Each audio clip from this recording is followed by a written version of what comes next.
નમસ્કાર દર્શક મિત્રો, દેશ દુનિયા અને ગુજરાતના આજના તાજા અને મહત્વના સમાચારોની માહિતી મેળવીએ તો પેટ્રોલ અને ડીઝલના ભાવની અંદર થશે ઘટાડો. આ અંગે વિસ્તૃત માહિતી મેળવીએ તો પેટ્રોલ અને ડીઝલના ભાવ ઘટાડા થવાની સંભાવના હાલ જોવા મળી છે. નિષ્ણાંતોનું કહેવું છે કે જ્યારે આંતરરાષ્ટ્રીય કિંમતો ઘટી રહી છે અને ચૂંટણી નજીક આવી રહી છે ત્યારે કેન્દ્ર સરકાર આ અંગે નિર્ણય લઈ શકે છે. સરકાર દ્વારા આવતા મહિને રજૂ થનાર વચગાળાના બજેટની અંદર આ અંગેની જાહેરાત પણ થઈ શકે છે અને એવું પણ કહેવામાં આવી રહ્યું છે કે પેટ્રોલ અને ડીઝલના ભાવની અંદર 5 રૂપિયાથી લઈને 10 રૂપિયા સુધી પ્રતિ લીટરની અંદર ઘટાડો પણ જોવા મળી શકે છે. અને ભારતની અંદર મે 2023ની અંદર છેલ્લી વાર ભાવ ઘટાડો કરવામાં આવ્યો હતો અને 1 ફેબ્રુઆરી દરમિયાન જે નવું વચગાળાનું બજેટ રજૂ થવા જઈ રહ્યું છે જેમાં પણ પેટ્રોલ અને ડીઝલના ભાવની અંદર ઘટાડો જોવા મળશે અને આ ઘટાડો 5 રૂપિયાથી લઈને 10 રૂપિયાની વચ્ચે જોવા મળી શકે છે જેવી પણ શક્યતા હાલ દર્શાવવામાં આવી રહી છે. તો એ ઉપરાંત રાશન કાર્ડ ધારકો માટે પણ મોટા સમાચાર સામે આવ્યા છે. સરકાર હવે રાશન કાર્ડ ધારકમાંથી છેતરપિંડીના કિસ્સા પકડી રહી છે. એવા લોકો કે જે નકલી કાર્ડના સહારે સરકારી રાશનનો લાભ ઉઠાવી રહ્યા છે, સરકાર હવે કડક પગલાં ઉઠાવવા જઈ રહી છે. સરકાર હાલની અંદર જ દેશમાંથી 10 લાખ નકલી રાશન કાર્ડ ધારકને ઓળખી પાડ્યા છે અને આ કાર્ડ ધારકને ટૂંક સમયની અંદર જ આ કાર્ડ છે રદ કરવામાં આવશે અને તેમનું મળતું જે રાશન છે જે પણ બંધ કરી દેવામાં આવશે તેવો પણ નિર્ણય લેવામાં આવેલો છે. તો એ સાથે જ પીએમ મોદી ફરી એકવાર મેદાનની અંદર ઉતરેલા જોવા મળ્યા છે. લોકસભાની ચૂંટણીને હવે જાજો સમય બાકી નથી ત્યારે બીજેપી દ્વારા મોદી સરકારની હેટ્રિક લગાવવાની તૈયારીઓ શરૂ કરી દેવામાં આવી છે. એક તરફ વિપક્ષની 25થી વધુ પાર્ટીઓ પીએમ મોદીને રોકવા માટે ગઠબંધન કરી રહી છે તો બીજી તરફ પીએમ મોદીએ પણ દેશની જનતા પાસે 10 વર્ષમાં દેશની પ્રગતિ અંગે અભિપ્રાય માંગ્યો છે જેમાં તેમણે દેશની સુરક્ષા, અર્થવ્યવસ્થા, ઇન્ફ્રાસ્ટ્રક્ચર, રોજગાર જેવી બાબતોને લઈને જનતાને તેમનો અભિપ્રાય જણાવવા માટે પણ પીએમ મોદી દ્વારા કહેવામાં આવી રહેલું છે. આયુષ્યમાન ભારત કાર્ડની મર્યાદા 10 લાખ સુધી કરવામાં આવી શકે છે. કેન્દ્ર સરકાર ચૂંટણી પહેલા આયુષ્યમાન ભારત સ્વાસ્થ્ય વીમા યોજના હેઠળ વીમા કવર 5 લાખથી વધારીને 10 લાખ રૂપિયા કરવાની તૈયારી કરી રહી છે. આયુષ્યમાન ભારત હેલ્થ સ્કીમ હેઠળ વીમા કવચને 10 લાખ કરવાના દસ્તાવેજને કેન્દ્ર સરકારે આખરી રોપ આપશે જેથી કેન્સર અને ટ્રાન્સપ્લાન્ટ જેવી ગંભીર બીમારીઓને આવરી લેવામાં આવશે. આ અંગેની જાહેરાત 1 ફેબ્રુઆરીના રોજ વચગાળાના બજેટની અંદર કરવામાં આવી શકે છે જેવી પણ મહત્વપૂર્ણ અત્યારે સૂચનાઓ જાહેર કરવામાં આવી રહેલી છે. અટલ પેન્શન યોજના અંતર્ગત દર મહિને 5000 રૂપિયાની સહાય પણ તમને મળી શકે છે. અસંગઠિત ક્ષેત્રની અંદર કામદારો માટે ભારત સરકાર દ્વારા ચલાવવામાં આવતી આ પેન્શન યોજના છે જેમાં આ વ્યક્તિગત 18 વર્ષથી લઈને 40 વર્ષની ઉંમર સુધી રોકાણ કરવાનું હોય છે અને આ સ્કીમ દ્વારા 60 વર્ષની ઉંમર પછી દર મહિને વધુમાં વધુ 5000 રૂપિયા સુધીનું પેન્શન મેળવી શકાય છે. પેન્શનની રકમ તમારા રોકાણ ઉપર આધારિત રાખે છે એટલે કે તમે જેટલું રોકાણ કરો છો તેની ઉપર તમને પેન્શન આપવામાં આવે છે અને આની યોજનાનો લાભ લેવા માટે તમારે ભારતનો કોઈ પણ નાગરિક હોય તે આ યોજનાની અંદર જોડાઈ શકે છે અને આ માટે તેની પાસે પોસ્ટ ઓફિસ અથવા તો બચત ખાતું હોવું જરૂરી છે. સાથે જ તમારી જમા રકમ પ્રમાણે સરકાર તેમાં કેટલાક પૈસા પણ ઉમેરે છે. આ પછી જ્યારે તમે 60 વર્ષની ઉંમર પૂર્ણ કરો છો ત્યારે સરકાર દ્વારા તમને પેન્શન આપવામાં આવે છે જેમાં વધુમાં વધુ તમને દર મહિને 5000 રૂપિયાનું પેન્શન પણ આપવામાં આવી રહેલું છે. અને આ યોજનાનો તમારે લાભ લેવા માટે અટલ પેન્શન યોજનાની અંદર જે ઓફિશિયલ વેબસાઇટ છે જેની ઉપર જઈને તમે આવેદન કરી શકો છો. તો એ સાથે જ સોનાની ખરીદીની અંદર ઘટાડો જોવા મળ્યો છે. લગ્નની સિઝનમાં સોનાની માંગ વધી જાય છે પરંતુ આ વખતે વિપરીત સ્થિતિ જોવા મળી છે. સોનાના ભાવ વધવાના કારણે ખરીદીની અંદર ઘટાડો થયો છે. સોનાની ખરીદીમાં 25% ઘટાડો જોવા મળ્યો છે. 10 ગ્રામ સોનાની કિંમત 63,500 રૂપિયા ઉપર પહોંચી ગઈ છે. નિષ્ણાંતોના મતો અનુસાર સોનાના આ ભાવ થોડા વર્ષો સુધી ઊંચા રહેશે, પણ તે ઘટીને 61,000 થાય ત્યારે સોનાની ખરીદી વધી શકે છે, જેવું પણ નિષ્ણાંતોના મતે માનવામાં આવી રહ્યું છે. અને હાલ 10 ગ્રામ સોનાનો ભાવ 63,500 રૂપિયાએ ચાલી રહેલો છે. તો એ સાથે જ ડ્રોનની ખરીદી ઉપર સરકાર આપશે 17% સબસિડી. કેન્દ્ર અને રાજ્ય સરકાર ખેડૂતોને એગ્રીકલ્ચર ડ્રોન ટેકનોલોજી આપવા માટે પ્રોત્સાહનના ભાગરૂપે 75% સુધીની સબસિડી આપી રહી છે. ખેડૂતો ઉપરાંત કૃષિ તાલીમ સંસ્થાઓ અને કૃષિ યુનિવર્સિટીઓ, કૃષિ ઉત્પાદક સંસ્થાઓ, કૃષિ સ્નાતક યુવાનો, SC/ST કેટેગરી અને મહિલા ખેડૂતોને આનો લાભ આપવામાં આવી રહેલો છે. સાથે જ કૃષિ તાલીમ સંસ્થાઓ અને કૃષિ યુનિવર્સિટીઓને ડ્રોનની ખરીદી ઉપર 100% અથવા તો 10 લાખ સુધીની ગ્રાન્ટ પણ આપવામાં આવશે, જેવી પણ મોટી જાહેરાત કરવામાં આવી રહેલી છે. તો એ ઉપરાંત ભૂપેન્દ્ર પટેલ સરકાર દ્વારા પણ મહત્વનો નિર્ણય લેવામાં આવેલો છે. મુખ્યમંત્રી ભૂપેન્દ્ર પટેલના નેતૃત્વની અંદર રાજ્ય સરકારે નાગરિકોની સલામતી અને સુરક્ષાની અંદર વધારો કરવા માટે એક મહત્વપૂર્ણ નિર્ણય કર્યો છે. ગુજરાતની અંદર વાણિજ્યિક અને ઔદ્યોગિક સંસ્થાઓ, ધાર્મિક સ્થળો, શૈક્ષણિક સંસ્થાઓ, હોસ્પિટલ, રમતગમત સંકુલો તથા રેલવે સ્ટેશન અને બસ સ્ટેશનની સાથે જ વધુ પ્રમાણની અંદર જ્યાં લોકો એકત્રિત થતા હોય તેવા સ્થળો પર નાગરિકોની સલામતી અને સુરક્ષાની અંદર વધારો કરવા માટે સીસીટીવી કેમેરા લગાડવામાં આવશે. અને એક દિવસની અંદર 1000થી વધુ લોકોની અવરજવર થતી હોય તેવી જગ્યાઓ પર સીસીટીવી કેમેરા લગાડવામાં આવશે, તેવો પણ નિર્ણય લેવામાં આવેલો છે. ત્યારબાદના સમાચારમાં નજર કરીએ તો વાહન ચાલકો માટે પણ નવો નિયમ સામે આવ્યો છે. ભારતીય રસ્તાઓ ઉપર 2 વ્હીલર ચલાવતી વખતે હેલ્મેટ પહેરવું ફરજિયાત છે અને હેલ્મેટ વિના સવારી કરવી જે ટ્રાફિકના નિયમનું ઉલ્લંઘન છે અને એની માટે ભારે દંડ પણ ભરવો પડી શકે છે. જોકે નવા ટ્રાફિક નિયમ અનુસાર હેલ્મેટ પહેરવા ઉપર પણ તમને 2000 રૂપિયાનું ચલાણ કપાઈ શકે છે. તો ચાલો જાણીએ આ નિયમ વિશે. આ નિયમ બનાવવાની જરૂર એટલે પડી છે કે મોટર વ્હીકલ એક્ટ મુજબ જો તમે 2 વ્હીલર ચલાવતી વખતે હેલ્મેટ પહેર્યા પછી પણ સ્ટ્રીપને લોક કરતા નથી, એટલે કે જે પટ્ટી આવે છે એ પટ્ટીને લોક કરતા નથી, તો પણ તમારું 2000 રૂપિયા સુધીનું ચલાણ કપાઈ શકે છે. લોકોની સુરક્ષાને ધ્યાનમાં રાખીને હાલ આ નિર્ણય લેવામાં આવી રહેલો છે. ઘણી વખત એવું જોવા મળ્યું છે કે લોકો પોલીસથી બચવા માટે હેલ્મેટ પહેરે છે, પરંતુ તેમની પટ્ટીઓ લોક કરવાનું ભૂલી જાય છે. અને હવે ટ્રાફિક પોલીસ આ બાબત ઉપર પૂરતું ધ્યાન આપી રહી છે. એટલા માટે જ્યારે પણ હેલ્મેટ પહેરો ત્યારે જે એની પટ્ટી હોય છે તે પણ લગાવવાનું ના ભૂલશો, નહીં તો તમારું પણ 2000 રૂપિયાનું ચલાણ કપાઈ શકે છે. ત્યારબાદના મહત્વપૂર્ણ સમાચારની અંદર આગળ વધીએ તો ST કર્મચારીઓને સરકાર તરફથી ભેટ આપવામાં આવી છે. રાજ્ય સરકાર દ્વારા ST વિભાગના ફિક્સ પે કર્મચારીઓના પગારની અંદર 30% પગારના વધારાને મંજૂરી આપી દેવામાં આવી છે.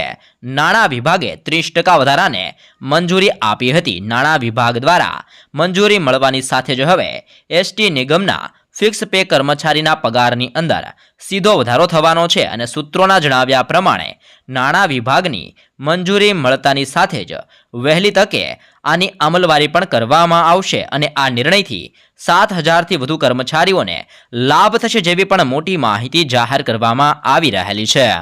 તો એ ઉપરાંત દીકરીઓને મળશે 12,000 રૂપિયાઓની સહાય. અનુસૂચિત જનજાતિ પરિવારોની પ્રભુતાની અંદર પગલાં માંડીને દીકરીઓના સપના ખરા અર્થની અંદર સાકાર થાય તે માટે રાજ્ય સરકારની કુંવરબાઈનું મામેરું યોજના હેઠળ હાલ 12,000 રૂપિયાનો લાભ મળે છે. જેમાં અનુસૂચિત જનજાતિની દીકરીઓ આ યોજના હેઠળ રૂપિયા 12,000ની સહાય સરકાર તરફથી મેળવી શકે છે.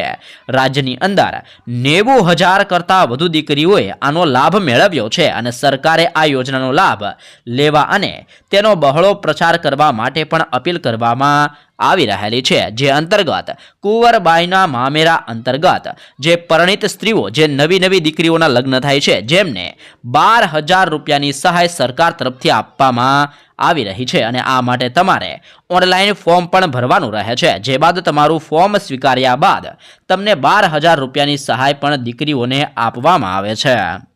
ત્યારબાદના મહત્વપૂર્ણ સમાચારની અંદર આગળ વધીએ તો આધાર કાર્ડ ધારકો માટે પણ મોટી ભેટ આપવામાં આવી છે. આધાર ઓથોરિટી UIDAએ સત્તાવાર રીતે અપડેટની અંદર સમય મર્યાદા વધારવાની માહિતી આપી છે. ઓથોરિટીએ કહ્યું છે કે નાગરિકો તરફથી મળેલા સકારાત્મક પ્રતિસાદને ધ્યાનમાં રાખીને આધાર અપડેટ કરવાની સમય મર્યાદા લંબાવવાનો નિર્ણય લેવામાં આવ્યો છે અને હવે 14 માર્ચ 2024 સુધી કોઈપણ ફી ચૂકવ્યા વિના માય આધાર પોર્ટલ દ્વારા આધાર કાર્ડ અપડેટ કરી શકાશે. ઓથોરિટીએ કહ્યું છે કે 15 ડિસેમ્બર 2023થી આગામી 3 મહિના એટલે કે 14 માર્ચ 2024 સુધી સમય મર્યાદા લંબાવવાનો નિર્ણય પણ લેવામાં આવેલો છે. તો એ સાથે જ વિવિધ સ્થળોએ 10,500 કેમેરા લગાડવામાં આવશે. રાજ્ય સરકારે વિશ્વાસ પ્રોજેક્ટ ફેઝ 2 અંતર્ગત વધુ 10,500 કેમેરા હવે લગાવવામાં આવશે, જેમાં વડોદરા, સુરત સહિત રાજ્યના 54 શહેરોની અંદર CCTV લગાવવામાં આવશે. સાથે જ રાજ્યની અંદર એન્ટ્રી તેમજ એક્ઝિટના 80 પોઈન્ટનો પણ સમાવેશ કરવામાં આવ્યો છે. રાજ્યના 2000 જંકશનનો પણ આની અંદર સમાવેશ કરવામાં આવ્યો છે. વિશ્વાસ પ્રોજેક્ટનો હેતુ જાહેર સ્થળોની સુરક્ષા, ટ્રાફિક સંચાલન અને નિયંત્રણ, ઘટના બાદનું વિડીયો કોન્ફરન્સિંગ સાથે જ તપાસ તેમજ સલામતી અને શહેરની ગતિશીલતાનો છે, જેને ધ્યાનમાં રાખીને હવે રાજ્ય સરકાર દ્વારા ફરી એકવાર અલગ અલગ વિસ્તારોની અંદર 10,500 નવા કેમેરા લગાડવામાં આવશે, જેવી પણ મહત્વની જાહેરાત કરવામાં આવી છે. તો એ સાથે જ મિત્રો આધાર કાર્ડ અપડેટને લઈને મોટી અપડેટ સામે આવી છે. NCRની સૌથી મોટી યુનિક આઈડેન્ટિફિકેશન ઓથોરિટી ઓફ ઇન્ડિયાના આધાર કેન્દ્રની અંદર ઇન્ચાર્જ નિશુ શુક્લાનું કહેવું છે કે બાળકો પુખ્ત વયના થાય તે પહેલાં 2 વાર આધાર કાર્ડ અપડેટ કરાવવું ફરજિયાત છે. જો તમે આમ નહીં કરો તો આધાર કાર્ડ ઉપયોગી રહેશે નહીં. પ્રથમ વખત 5 વર્ષની ઉંમર અને બીજી વખત 15 વર્ષની ઉંમરે બાયોમેટ્રિક અપડેટ કરવું ફરજિયાત છે. લોકોને આધાર સેવા કેન્દ્ર ઉપર જઈને નિર્ધારિત સમય દરમિયાન આધાર કાર્ડ અપડેટ કરવું જોઈએ, જેવું પણ કહેવામાં આવ્યું છે. એટલે કે તમારા નાના બાળકો હોય જેનું આધાર કાર્ડ છે, તમારે 15 વર્ષની અંદર 2 વાર અપડેટ કરવાનું રહે છે. પહેલી વાર આધાર કાર્ડ જ્યારે બાળકો 5 વર્ષના હોય છે ત્યારે અપડેટ કરવાનું રહે છે અને બીજી વાર 15 વર્ષના બાળકો થાય તે પહેલાં એકવાર આધાર કાર્ડ અપડેટ કરવું જોઈએ. અને જો તમે આમ નહીં કરો તો તમારું આધાર કાર્ડ માન્ય રહેશે નહીં, જેવી પણ માહિતી જાહેર કરવામાં આવી રહેલી છે. ખેડૂતોને મળશે 25,000 રૂપિયાની સહાય. ગુજરાત રાજ્યના ખેડૂતોને પૂર, દુષ્કાળ અને અતિવૃષ્ટિ જેવી કુદરતી આપત્તિઓની અંદર રાહત આપવા માટે ઓગસ્ટ 2020ના રોજ ગુજરાત રાજ્ય દ્વારા મુખ્યમંત્રી કિસાન સહાય યોજના શરૂ કરવામાં આવી હતી. ગુજરાત કિસાન સહાય યોજના અંતર્ગત રાજ્ય સરકાર દ્વારા ખેડૂતોને મહત્તમ 4 હેક્ટર માટે કૃષિ પેદાશના નુકસાનમાં 33% લઈને 60% નુકસાનનું વળતર આપવામાં આવે છે, જેમાં કુદરતી આફતના કારણે થતા નુકસાનના કિસ્સાની અંદર ખેડૂતોને 20,000નું વળતર આપવામાં આવે છે અને 60% કરતાં વધારે નુકસાન થયું હોય તો વધુમાં વધુ 4 હેક્ટર માટે 25,000 રૂપિયાનું પણ વળતર ગુજરાત સરકાર દ્વારા આપવામાં આવી રહેલું છે. લોકસભાની ચૂંટણી પહેલા મોદી સરકાર કરી શકે છે મોટી જાહેરાત. લોકસભાની ચૂંટણીને લઈને હવે ગણતરીના મહિનાઓ જ બાકી રહ્યા છે, ત્યારે મોદી સરકાર આગામી દિવસોની અંદર સસ્તા દરે LPG ગેસ સિલિન્ડર આપવાનું વિચારી રહી છે. ગયા વર્ષે LPG ગેસ સિલિન્ડરના ભાવની અંદર 200 રૂપિયાનો ઘટાડો કરવામાં આવ્યો હતો અને આ નિર્ણય બાદ PM ઉજ્જવલા યોજનાના લાભાર્થીઓને 400 રૂપિયાની સબસિડી શરૂ કરવામાં આવી હતી અને આ વખતે લોકસભાની ચૂંટણીને લઈને ગેસ સિલિન્ડરના ભાવ ઘટાડાની ચર્ચાઓ હાલ જોર પકડી છે. એટલે કે આ વખતે પણ ફરી એકવાર ઘટાડો થઈ શકે છે, જેવી માહિતી બજારની અંદર ફરતી જોવા મળી છે. કેન્દ્ર સરકાર 300 રૂપિયાની સબસિડીની રકમની અંદર વધારો કરવાનો નિર્ણય પણ લઈ શકે છે, જેવી પણ અહેવાલો દ્વારા માહિતી બહાર આવી રહી છે. અને લોકસભાની ચૂંટણી પહેલા મોદી સરકાર લોકોને ફરી એકવાર મોટી ગિફ્ટ આપી શકે છે. 3 થી વધુ બાળકો હશે તો નહીં મળે આ સરકારી સેવાઓનો લાભ. આસામના મુખ્યમંત્રી હિમંતા બિસ્વા રસમા સરકારે મોટો નિર્ણય લીધો છે. સરકારે મહિલા ઉદ્યમીઓ માટે નવી નાણાકીય સહાય યોજનાની જાહેરાત કરી છે, પરંતુ તેનો લાભ લેવા માટે બાળકોની સંખ્યા ઉપર મર્યાદા નક્કી કરવામાં આવી છે. આ યોજનાનો લાભ સામાન્ય અને ઓબીસી વર્ગની તે મહિલાઓને જ મળશે જેમને 3થી વધુ બાળકો નથી. એસસી અને એસટી મહિલાઓ માટે 4 બાળકોની છૂટ નક્કી કરવામાં આવી છે. ત્યારબાદના મહત્વપૂર્ણ સમાચારની માહિતી મેળવીએ તો રેશન કાર્ડ ધારકોને મોટો ફાયદો.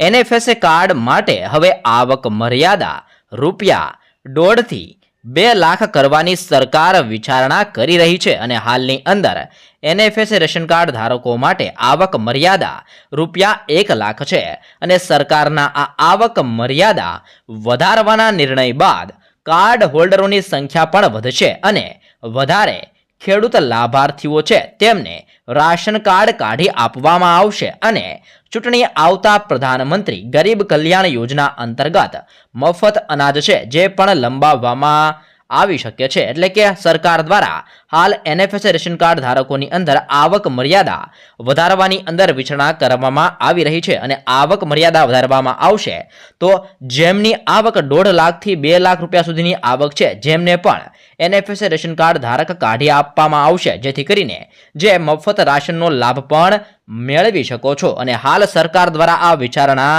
કરવામાં આવી રહી છે અને સરકાર દ્વારા આની ઉપર કોઈ આગળ નિર્ણય લેવામાં આવશે તો અમે તમને વિડીયોના મારફતે સૌપ્રથમ જણાવી દઈશું.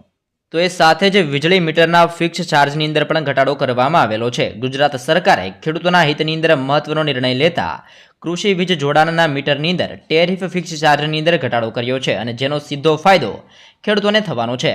નવા નિયમ મુજબ 7.5 હોર્સ પાવરના વીજ જોડાણની અંદર 50%નો ઘટાડો કરતા ₹10 પ્રતિ હોર્સ પાવરના આધારે, જ્યારે 7.5 હોર્સ પાવરથી વધુ હોર્સ પાવરના વીજ જોડાણની અંદર 75%નો ઘટાડો કરતા ₹5 પ્રતિ હોર્સ પાવરના આધારે ખેડૂતોને હવે વીજળી મળવાની છે. ત્યારબાદના મહત્વપૂર્ણ સમાચારની અંદર આગળ વધીએ તો સુરતની અંદર રોગચાળાનો કહેર વધતો જોવા મળ્યો છે. સુરતમાં છેલ્લા 24 કલાકમાં ન્યુમોનિયાના 2 લોકોના મોત થઈ ચૂક્યા છે. એક 3 મહિનાનું બાળક તેમજ એક અન્ય રેસિડન્ટ તબીબીનું ન્યુમોનિયાના કારણે મોત નીપજ્યું છે. સિવિલ હોસ્પિટલની અંદર સારવાર દરમિયાન બંનેના મોત નીપજ્યા છે. બીજી તરફ કોલેરા તેમજ ડાયરિયાના કેસની અંદર પણ વધારો થતાં સુરત મહાનગરપાલિકાનું આરોગ્ય તંત્ર હાલ દોડતું થયું છે. શહેરના વરાછા વિસ્તારની અંદર જગદીશનગરની અંદર રોગચાળો વધુ ફેલાઈ રહ્યો હોવાની પણ માહિતી હાલ મહાનગરપાલિકાને મળી રહી છે.